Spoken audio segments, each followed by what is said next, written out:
Now, I'd like to walk through the course and provide you with an overview of the different sections and how they link to one another.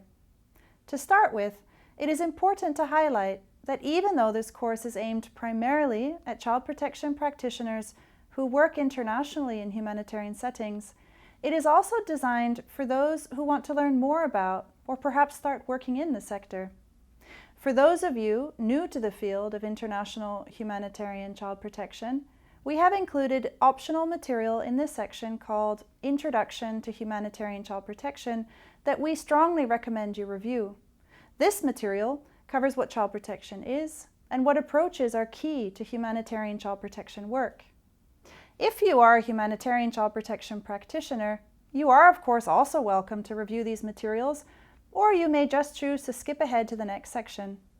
After this first introductory section, our course moves on to a foundational section that looks at child development and how adversity impacts children's well-being and protection. In this second section, we explore developmental stages children go through, the ways in which humanitarian settings can negatively influence children's development, and what we can do to foster children's resilience. Core concepts are introduced in this section, such as risk and protective factors, that we will return to repeatedly throughout the course.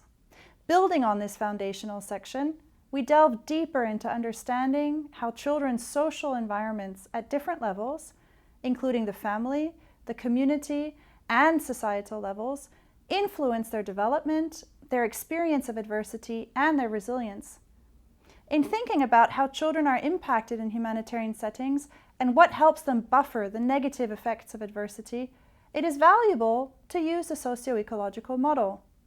This model emphasizes the nested nature of influences on children's development within families, communities, and societies, as well as the influences these social and physical environments have on children's well-being.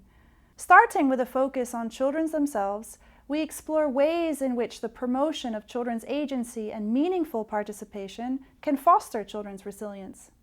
We then explore the caregiving environment in which children grow and develop, identifying factors that present risks and those that are protective for children in the household. Moving on to the community level, we look at how different actors and institutions within communities can act as sources of risk and harm to children, and conversely, sources of resilience, helping children to mitigate against the impact of harmful experiences through their daily interactions with children.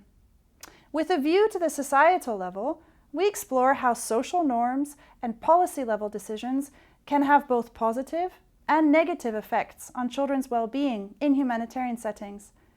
The final section provides you with an opportunity to review all that you have learned throughout the course and apply it in practice.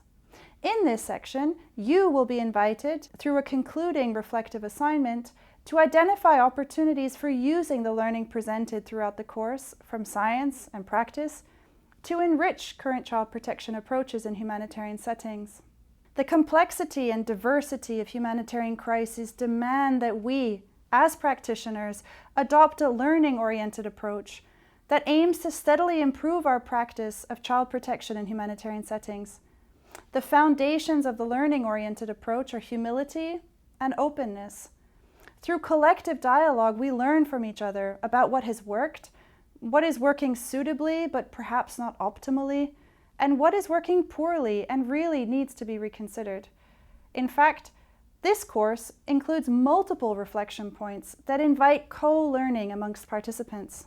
The learning is practical in that it consists of problem solving about how to strengthen practice in actual crises.